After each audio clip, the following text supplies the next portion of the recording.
So, with not much further delay, I'm really honored to invite Professor Sharon to address his talk. I think I don't have to give so much introduction on Professor Sharon, Haifa-born. He studies at the Hebrew University, so as emeritus at the Islamic and Middle Eastern Studies, chair in the Baha'i Studies of the Hebrew University. Well, his corpus is the big opus that everybody is following, always waiting for the next volume and the next volume. And actually today we're going to actually hear about one of the entries that is so interesting that we find in his corpus on Jerusalem, the first volume on Jerusalem, on an inscription that is no longer extant, but it was seen by the custodian, right, of the Terra Santa in the 17th century, dating 65, and with no further delay, we would love to hear what Professor Sharon has to say. In fact, after the introduction of the chairwoman, we can move to questions because she already gave the lecture. I will start by giving the definition of few things which are going to be repeated in the lecture itself. First one is the Temple Mount or the Haram al-Sharif. It's not all of it, but two parts are important. One, this one. Oh, we can see it. This is what is called today a Masjid al-Aqsa, and this is the Dome of the Rock. Architecturally, they are on the same axis. Now, this is Masjid al-Aqsa, but that's not true. Masjid al-Aqsa is the whole area of the Temple Mount. We don't see all of it. That's called Masjid al-Aqsa. This, which was built on Masjid al-Aqsa, is called al-Mughatta, the covered mosque. Now, this one is the Dome of the Rock, and the Dome of the Rock is a basic foot in controversy, but we'll talk about it now.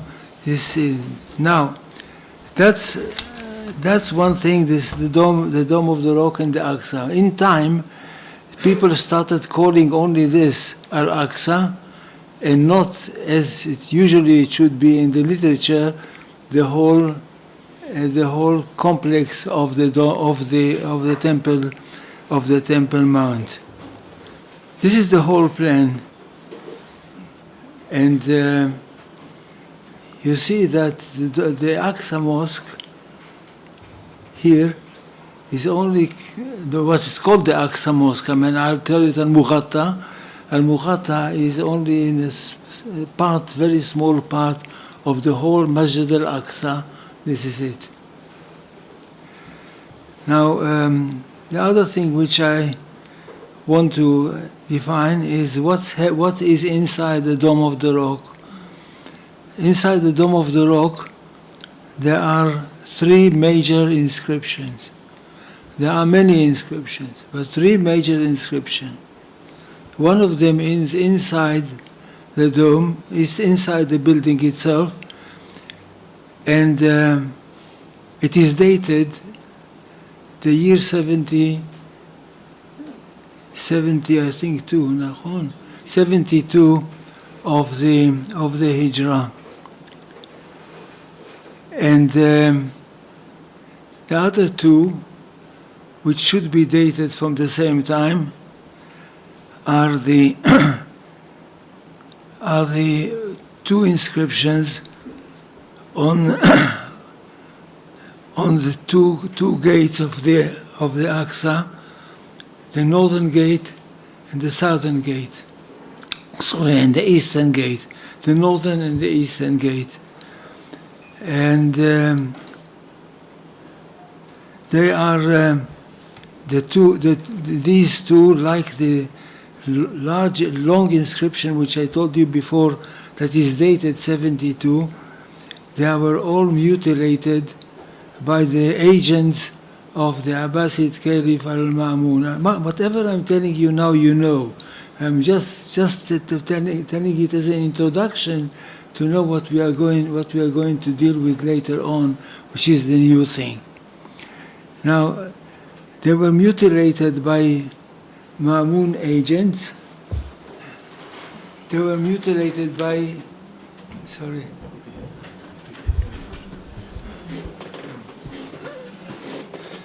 They were mutilated by al-Ma'mun agents, but the main message is there. And the main, sorry? Yeah, I'm just making this a little bit closer to me. The main message of the long inscription, it's 240 meters inscription inside the dome itself. The main message is there is one big mistake which the Christians are doing. They are talking about Jesus as the Son of God. Namely, they talk about the sonship and they talk about the Trinity. Two things which are not, of course, are not acceptable, and they are wrong. What was mutilated and taken away, as you know, was the name of Abdul Malik, the builder of the Dome of the Rock. And the exchange of the name of Abdul Malik with the name of Al-Ma'mun. Again, these are things which are known to you. It's not, nothing is new. The whole question of the Dome of the Rock is a basis for controversy. They say that Abdul Malik prevented the people of Syria from going on visit on Hajj to Mecca because the Hijaz was occupied by a rebel caliph called Abdullah ibn Zubayr. Also, you know it. It's not, nothing is new. Now, Professor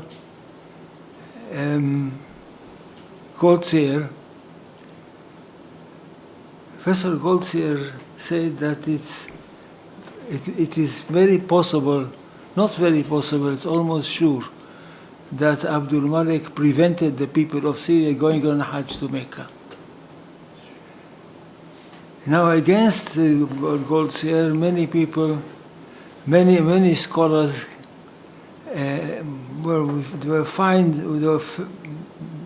many scholars attacked him, and the last one was Jack Lasner. People also were on his side, accepted the idea of which is presented by Goldziher, or accepted by Goldziher, and also but I want to tell you, you've got to pay attention. The whole story of preventing people going to Mecca was 1 year. 1 year between 72 and 73, because the Dome of the Rock was not built until the end of 72. So it was 1 year, because the 73, the rebel was killed, and the whole empire came behind Abdul Malik, and the year was called Sanat-e Jama'ah, the year of unity. So it's absolutely, the whole controversy is connected with 1 year only. And I'm sure that Abdul Malik really prevented people going on Hajj. But pay attention that we don't find, first of all,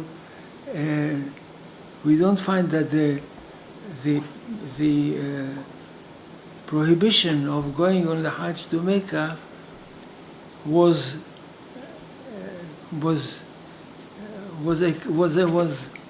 accepted, was not only accepted, it was the whole prohibition on the Hajj to Mecca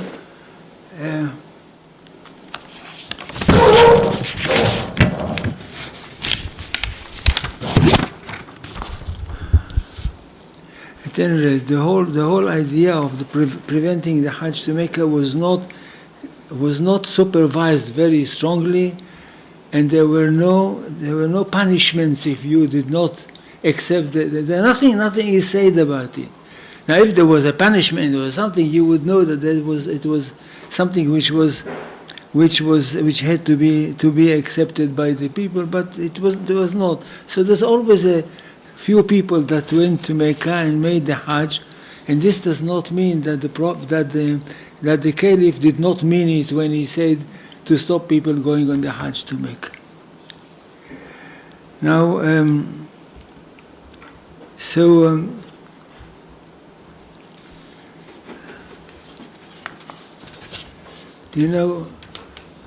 not used to talk like this.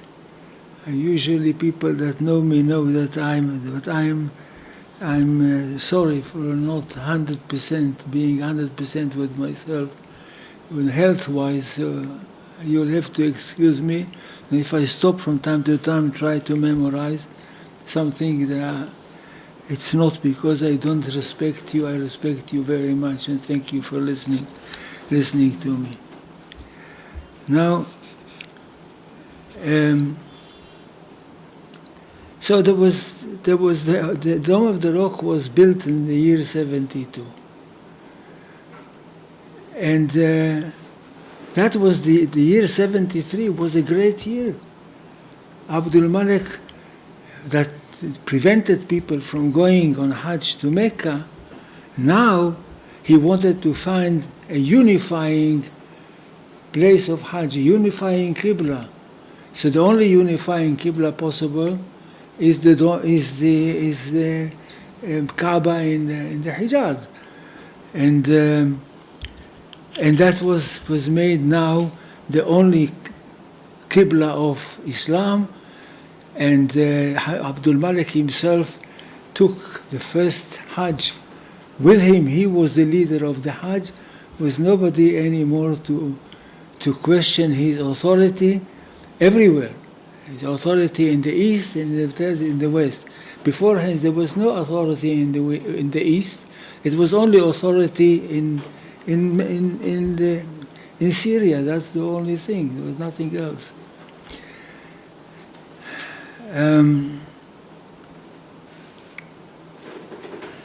So in when the Sanat al-Jama'ah was announced, namely the year of unity was announced,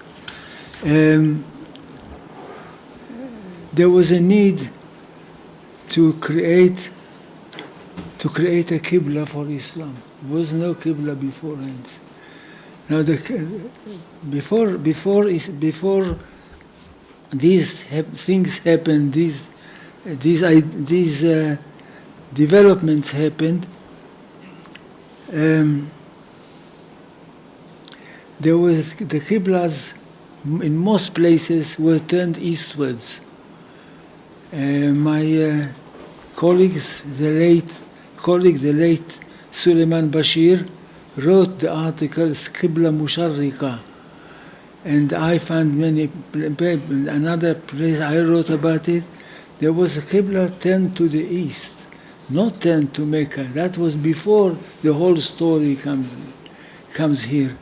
And now that there was a need to create a new Qibla for Islam, the only place that could be taken as a Qibla is the Kaaba in Mecca. So instead of Qibla Musharrika, now they've got the Qibla of Islam. Everything else was forgotten because there was no need for anything.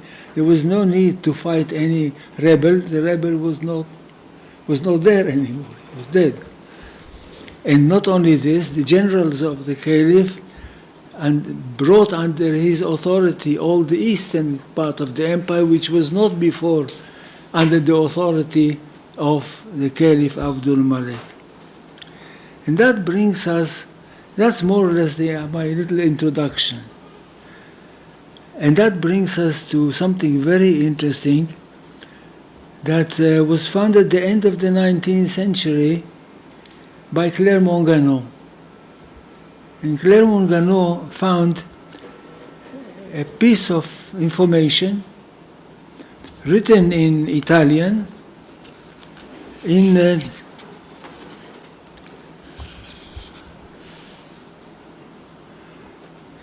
can we okay written in Italian by a custodian of the Holy Land called Mariano Morone d'Amaleo. You see, the name was Terra Santa Nuovamente Illustrata. And in it, in chapter 14, there are 2 pages, number 8, yeah, you can see it, page 82 and 83. And I'll read to you what is written there. You can follow it here on the left-hand side. We see Legono. You see there? Now, runs as follows. Vi si leggono alcune istruzioni in idioma arabico e fui curioso di averne copia, ma per quanta diligenza seppi fare, una sola ne ebbi. C'è tratta in italiano, vuol dire, era cosa della fabbrica del nobile tempio che l'altissimo Dio lo nobiliti, il re grande figlio di Mezuan, che Dio gli ebbi misericordia, e fu l'anno 65 dei Saraceni. You understood? Yeah? If not, I'll translate into English. He writes like this. He deals with the Dome of the Rock and describes it. And he says some inscriptions in Arabic language can be read there, namely in the Dome of the Rock. And I was curious to have a copy of them.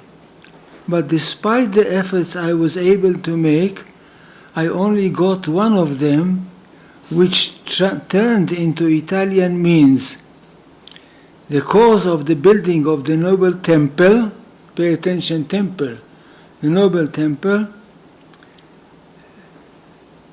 so right there, they lost it.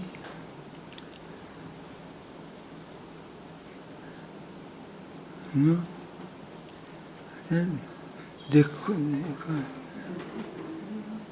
The cause of the building of the noble temple, may the all highest God ennoble it, was the great king, son of Mezuan. May God have mercy on him. And it was the year 65 of the Saracens. Now, which comes to be, Saracen, who start their calendar, look at it now, the Italian, start their calendar in the year 621 of Christ, which comes to be the year 686 of Christ, but it seems that this inscription is contrary to what was said above, because this son of Mizwan was Abdul Malik. That means servant of the king. So it was not Omar the author. So he was very much interested on the Dome of the Rock being called Mosque of Omar. It is something which cannot be. He thinks that he described something great, because in this inscription they speak about Abdul Malik ibn Marwan. He was not interested in us, but he was interested in his own view on it. Now let's see the few words which he uses. He uses the word del nobil tempio. Del nobil tempio, the copy of the German traveler Troilo, who copied him verbatim, called it templo. But the same thing, tempio and templo is the same thing. But he calls it tempio. Now, pay attention, we are talking about a situation in which the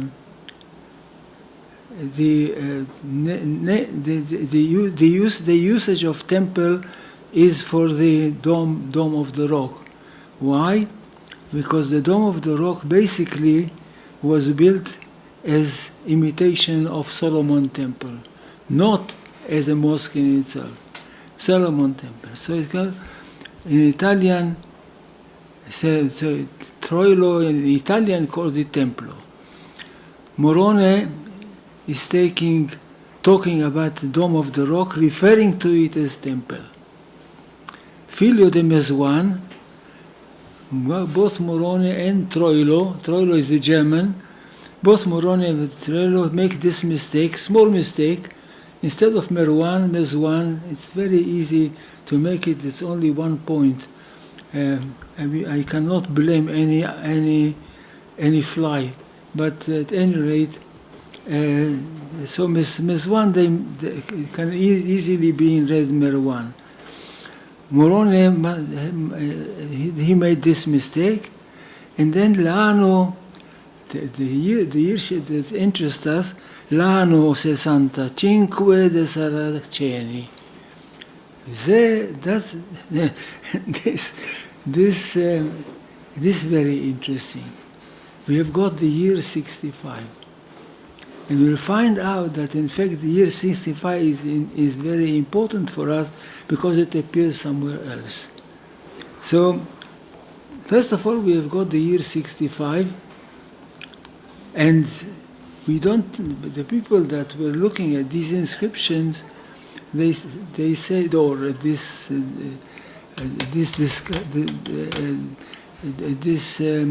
report by Morone, they said it's impossible. Which year 65?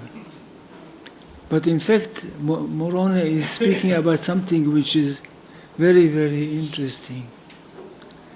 So first of all, there is a year 65, and Morone says it was built in the year 65. Now, before going on, I want to show you something else connected with the idea, which I spoke to you before about it, connected with the idea of discussing or discovering the new Qibla. Quite a few years ago, my friend Uzi Avner, who sits here, thank you, Uzi, for coming to hear me, but this for you is not new, although you've got different ideas about it. But Uzi Avner and I, we dug what I might call even kind of a Bedouin mosque in the Negev. Well, this is it's not built mosque. It's just a symbol of a mosque. And this mosque is done from how do you call it? Slag. Huh? Slabs. Shreds. But then, Slabs. okay, the slabs. Okay, it was made of slabs stuck into the earth and create the lined area of a mosque. I'll show you it is. Both.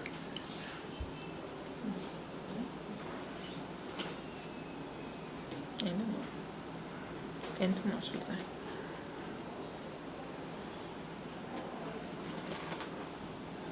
Found it? Não. Okay, at any rate, you find there is a mosque. And when we were digging it, we found out that this mosque has two qiblas. One qibla to the east, and one qibla later on to the west, to the south, to Mecca. For me, it was almost sure, almost, because we can never be sure in these things. To me, it was almost sure that first there was the old qibla, and you can see it was old, and then there is a new qibla which is really put nicely on the southern wall. So, what I can understand is that an order came telling the Muslims that from now on they have got a new qibla, turned like this. Well, you can show it. He didn't see it, of course. Not the caliph. The caliph did not see it, but it became like this. Namely, all the qiblas turned to the east were changed to the south. Well, that's just, I remembered it. I said I shouldn't forget it. But I'm very surprised I can't find what's the name. Must be. No? Okay. Okay. So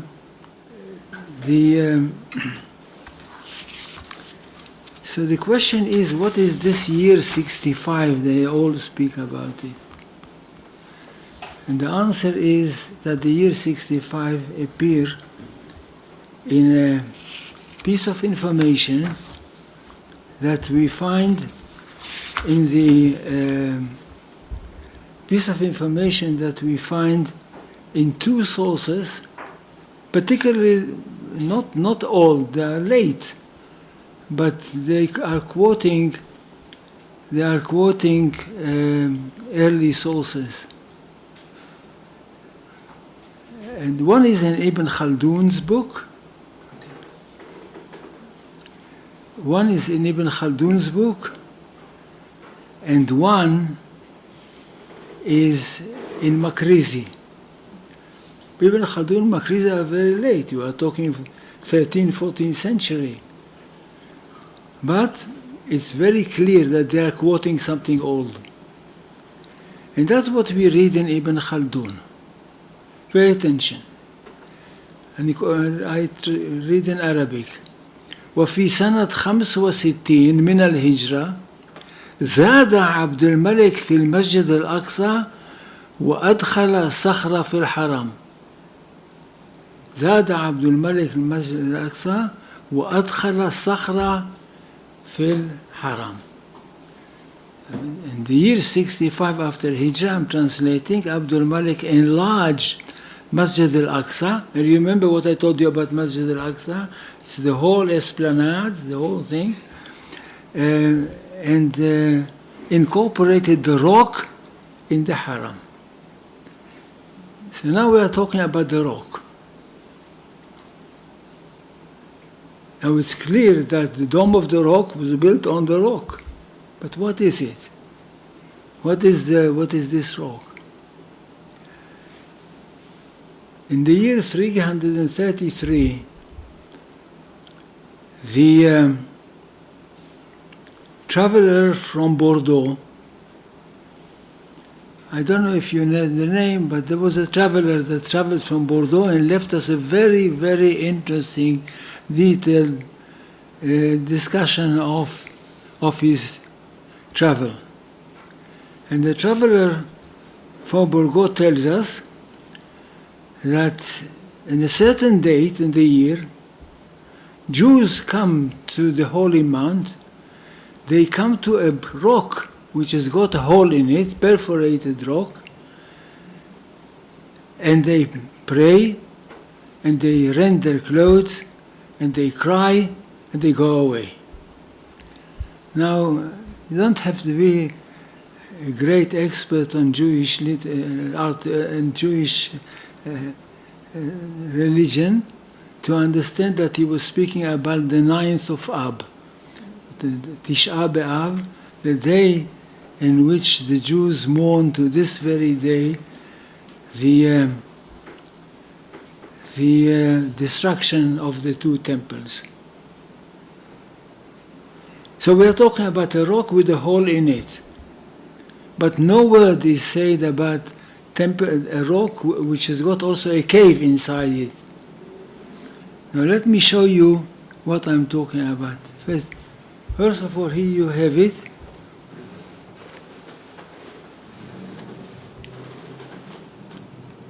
Here you have it. You've got first of all the rock.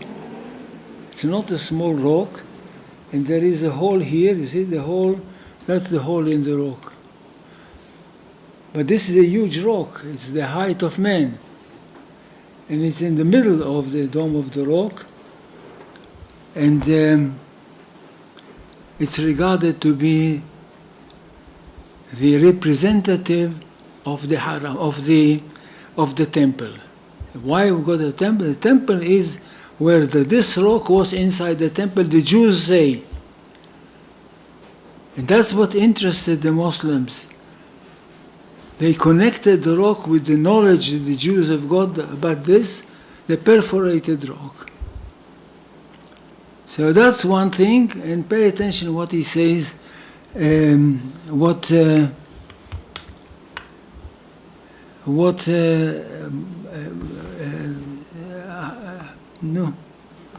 Khaldun says. But Ibn Khaldun says, I'm repeating it, he said in the year 65, Abdul Malik brought the rock into the haram. In other words, the rock was outside the haram. And here we come to another piece of information by Makrizi, also quoting, probably not the same, but not the same information, but another information that he has. And he started telling us the story what happened when Jerusalem was occupied by the Muslims. And he said when it was occupied by the Muslims, who was there if not no less than Umar ibn al-Khattab. I wish that you accepted this idea, although there is no truth in it whatsoever. But we want to read what he has got to say about Umar ibn al-Khattab on the Temple Mount. وإنه أشار عليه البطرك باتخاذ موضع الصخرة مسجدا وكان فوقها تراب كثير فتناول عمر رضي الله عنه من التراب في ثوبه فبادر المسلمون لرفعه حتى لم يبق منه شيء وعمر المسجد الأقصى أمام الصخرة فلما كانت أيام عبد الملك بن مروان, this is the thing which interests us, فلما كانت أيام عبد الملك بن مروان أدخل الصخرة في حرم الأقصى وذلك سنة 65 من الهجرة. I don't need more than that. For now I'm translating into English. Following the capitulation of Jerusalem, the patriarch, namely Sophronius, advised Omar to make the rock the site of the mosque. It was covered with abundant earth. Omar started clearing it using his garment to remove the earth. And the Muslims followed suit until nothing was left of it. He built the mosque in front, namely south of, in front of the rock. And when it was in the days of Abdul Malik, son of Marwan, he incorporated the rock in the Haram of Al-Aqsa. Here we have got here something that happens. First thing, the rock was outside. Now I want to show you something, a plan. Now I'll come back to this. בסדר? לא זה? Okay. Well, I drew a situation that was on the Temple Mount at the time of Abdul Malik. What happened there? First of all, there are things which are connected. There's one, if you pay attention, there is 1, 2, and 3 on the side here. 1, 2, and 3. What are these things? We know from the Mishnah and from Josephus that the size of Herod's temple was far, far smaller than this huge area of the Temple Mount. And what we read in the sources concerning this, we read in the Mishnah in Tractate Midot. We read the following: Har Habayit haya 500 ama al 500 ama, rubo min hadarom, sheni lo min hamizrach, shlishi lo min hatzafon, mi'uto min hama'arav. The Temple Mount was a square, 500 by 500, a square of 500 cubit by 500 cubit. The largest open space outside the temple was the south, next to it was the east, next to it was the north, and next to it was the west. Now, in other words, the measurements of the Temple Mount, according to the sages who saw it before the destruction of the year 70, was a square of some 250 meter on 250 meter. So, what I did, first of all I took, and Josephus on the other hand speaks about state by state, namely about 600 feet by 600 feet, or 182.3 meters on 102.3 meters. So what I did is I did the following. What was it? First of all, I drew what Josephus says. So you can see. I'll have to be born again. I don't want to understand these things. Okay, so this is number one, and this is the size, according to Josephus, this was the size of the esplanade in the time of the second temple in the building built by Herod. The other one is the Mishnah. This is the Mishnah. Now pay attention. According to Herod, the dome of the rock, or the rock itself, is outside the borders of the temple.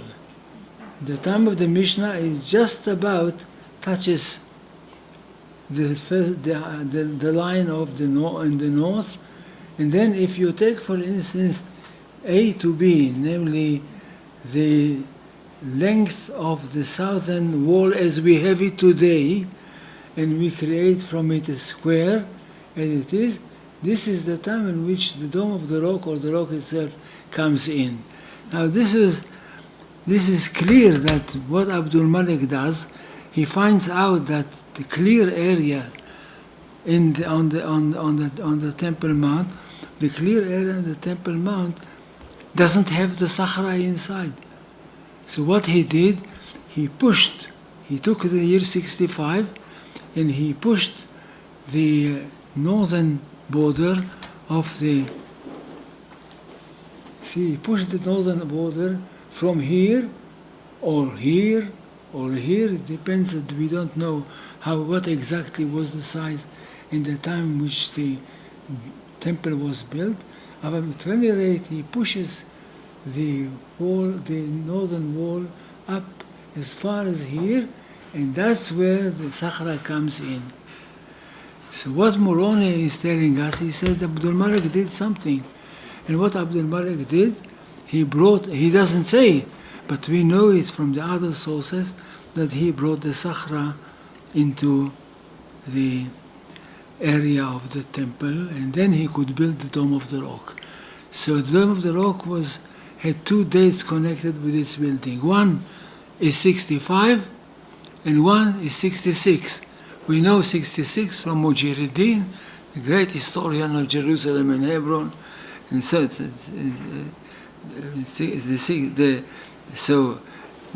Abdul Malik started building the Sakhra. He started building the Dome of the Rock in the year 65, creating for it a completely new area where it can be in the midst of this area, and then he started building the Dome of the Rock itself, which he finished in the year 72, and by the year 72 all the situation changed, and all the stories of the preventing people from going to the Hajj, there is no question that this was an order of the Caliph. I'm sure about that. Now, in 1979, we published a book to teach the students of Professor Bennett, the late Professor Bennett, published a book in his honor. And he was dead by then, I think. And I wrote an article, a very long article, about Moroni's inscription. And in this article I said, and I'll read to you, this is something,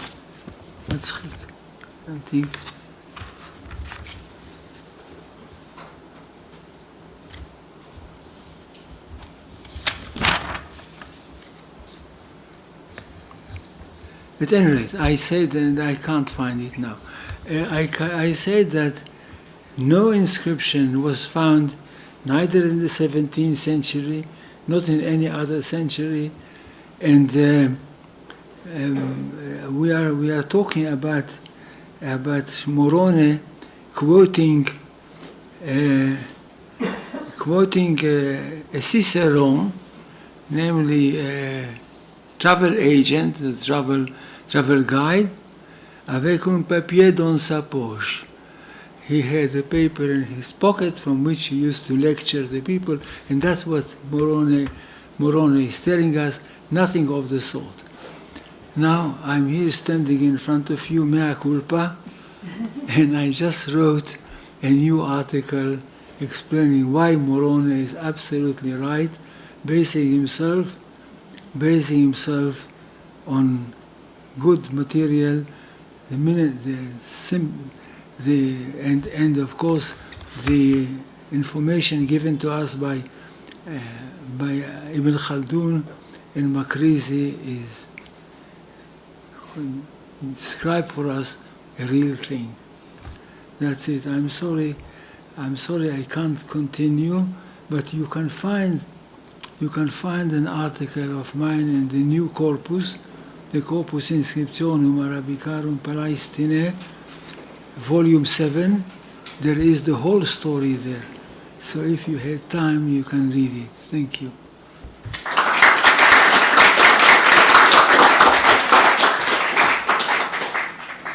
Thank you very much. Can you hear me? Yeah?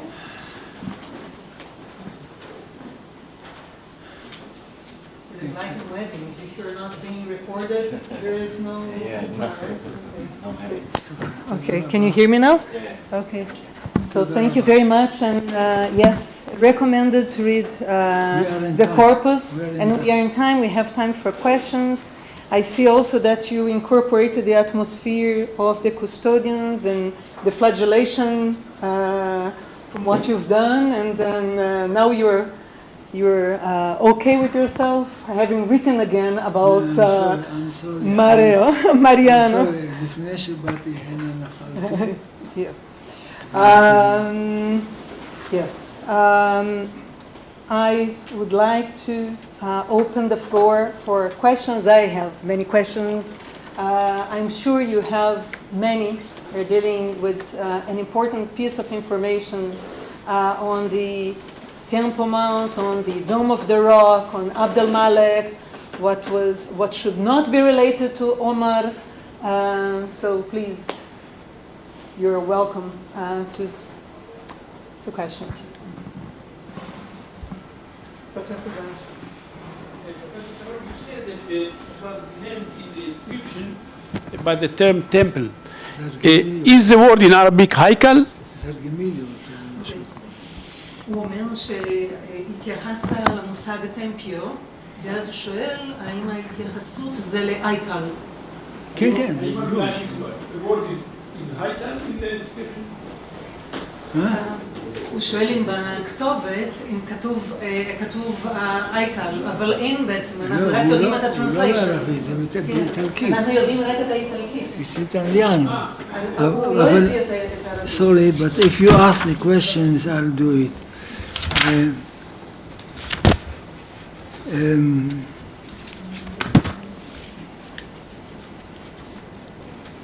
I try to reconstruct it in Arabic.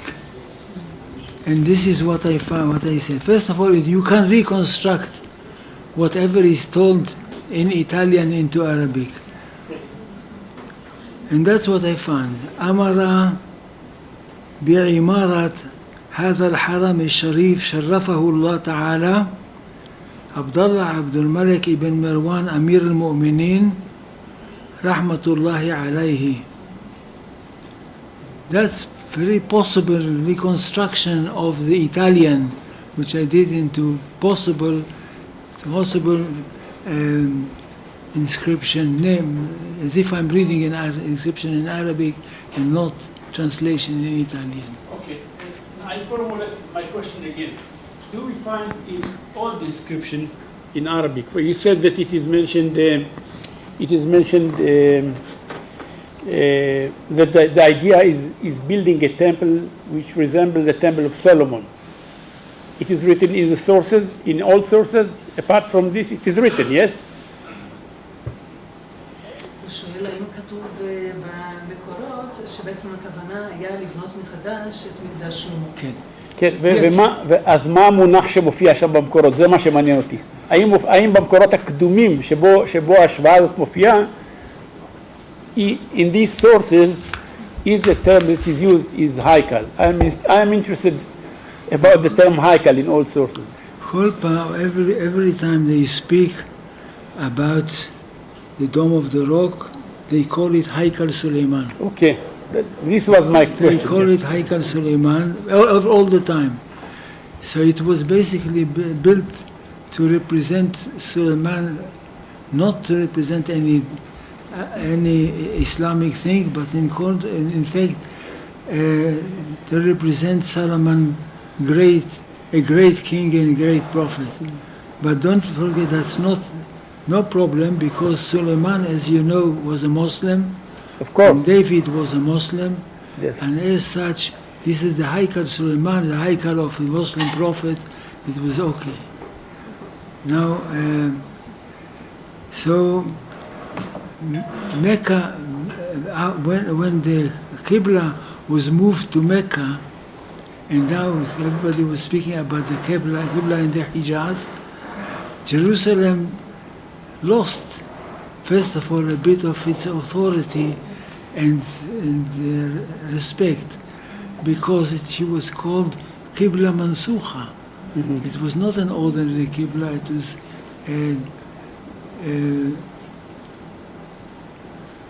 abolished Qibla Mansukha. But, b'chol zot, even so, Jerusalem remained a very holy city. And if you, I just brought with me to tell you, until the end of days, there's going to be good relations between the Kaaba and the Sakhra.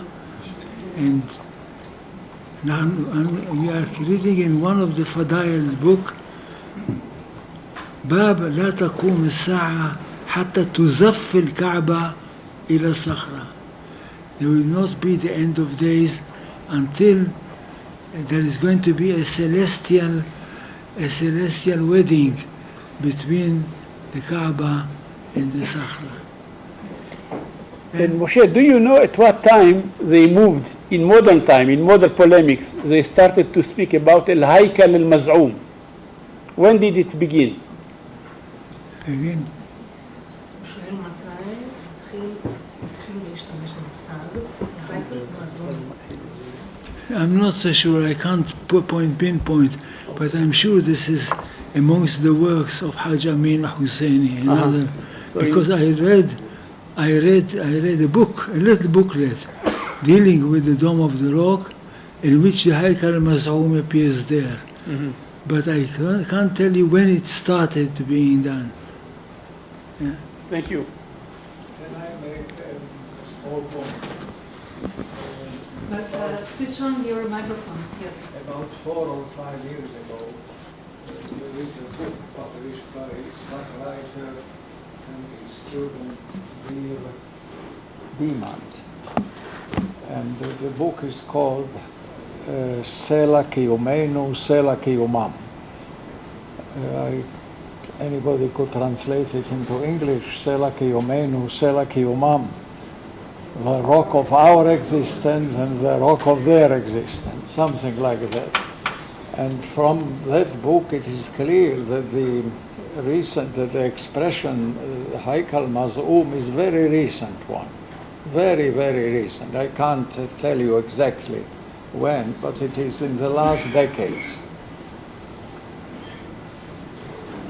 Now, I would like to ask a question following the same issue of terminology. You opt to translate from the Italian to the Arabic to reconstruct as haram. Why translate haram and not haykal? Is haram already being used in 65? Just I attempted something. That's all. I attempted something. I thought, what could be there? So I said it could be either haram or could be haykal. But it would be acceptable, haram al-sharif? Because it was never used in inscriptions. The haykal was never used in inscription, but it was used in the Fadail literature non-stop. Because in the Fadail literature, you read what used to happen in the Dome of the Rock. And what used to happen in the Dome of the Rock, there was special ritual of anointing this when the dome was already built, of anointing the Sakhra, the rock, of anointing it with a special anointment and burning incense inside. And this used to happen on Monday and Thursday.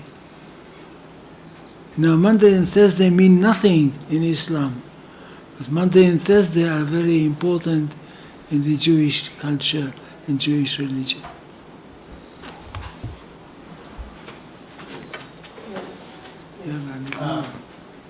So I found your argument very convincing about what might have happened in 65, and I want to suggest maybe a parallel.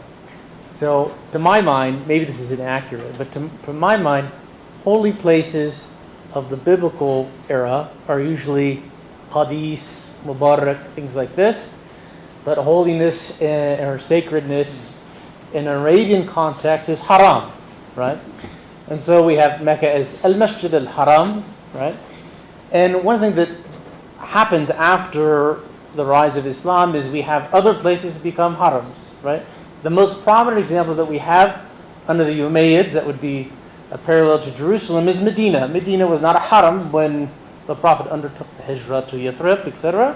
But later it becomes a haram, and the Umayyads establish a boundary for that haram. And it seems to me that I think it's brilliant to say that with your reconstruction, al-Haram al-Sharif, I think what we have described for 65 might be, I guess what in the Roman era we'd call a temenos, right? So a border for the temple complex that was expanded by Abd al-Malik at the time in preparation perhaps for what was finished in, 692 or whenever it was. Yeah. תשבע. מה רציתי לשמוע הוא אומר? הוא אומר דבר שאני צריך להגיד. לא, הוא פשוט נתן חיזוק חיובי. So I have two questions. One, whether the Dome of the Rock was originally a directional building, so did it have a Qibla or and the mihrab, or it was added because the whole structure doesn't really make sense. It's not oriented towards something. I don't even know that to what it is centered. It's not clear to me because it's not in this. So that's one thing. The other is I'm just confused by Moroni, because he seemed to have the authentic text, the Mazwan. So the letters don't have the dots. So the person who read it, they didn't have the dots. So someone who read the text read it correctly, except they didn't know the name. That's one thing. But how the person could read Abdul Malik ibn Mazman if it was changed by Ma'mun? So I don't know. There must, it was puzzle. אתה רוצה שאני אענה את זה? הוא מדבר על איך זה יכול להיות שכתוב מזוון, איך זה יכול להיות שהיה כתוב עבד אל-מאלק במזוון, אם בעצם זה קיבל את השינוי של מאמון. אבל צריך להסביר לו. לא מאמון. נכון, צריך להסביר לו. אתה רוצה שאני אענה? כן. Well, we don't have much time, but I will reply to that. Actually, the inscriptions that Professor Sharon is referring to that were tempered and changed to the name of Al-Ma'mun are first the one inside the Dome of the Rock in the octagon, the 240 meters, and then the two plaques that were in the eastern and the northern, and they were also changed.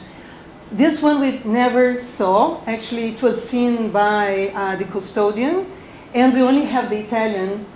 Perhaps this was never changed. This is true evidence of what was there.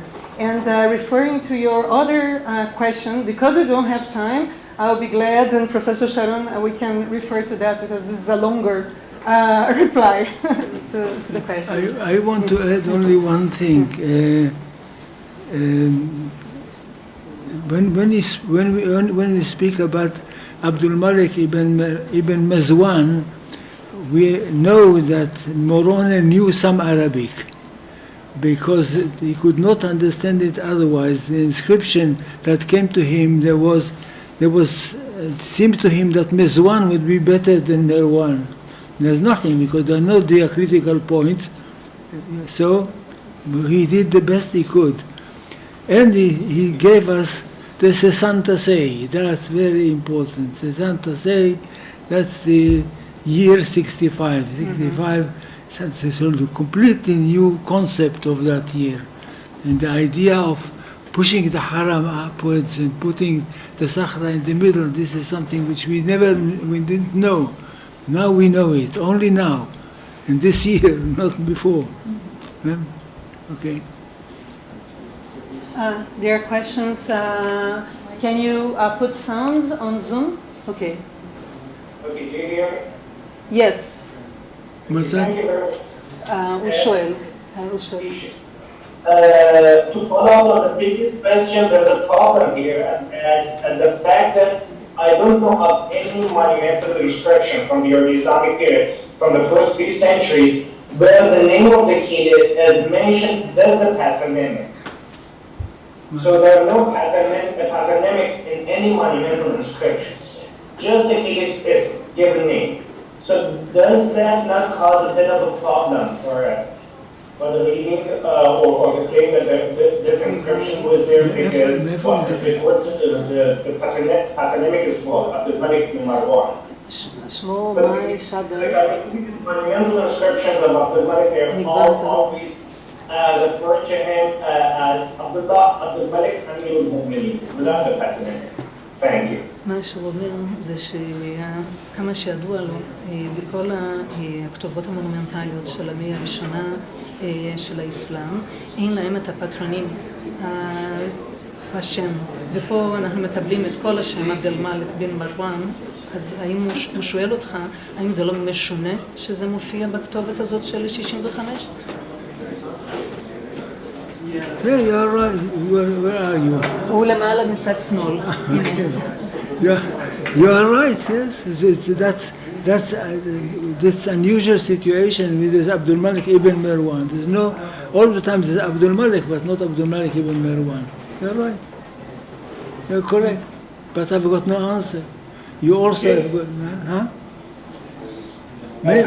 But this is might be out of the ordinary. Well, in this case is Abdul Malik ibn Marwan, because Moroni tells us Ibn Marwan without Abdul Malik. Only later on he adds this Abdul Malik was Abdul Malik ibn Marwan, and then he says servo del rey, the servant of the king. Okay, but at any rate, it's nice to read it in Italian, isn't it? Thank you very much. I think that we draw to an end. I had still questions I want to ask about Sid bin al-Jawzi and the year 689, but this we'll talk about it later. So thank you so much for your lecture, and we appreciate your efforts despite having this little accident today. So lots of health, and we'll have to take a break now. And then in half an hour, we're going to come back for the last lecture of the day by Dr. Tawfiq Dadli. Thank you.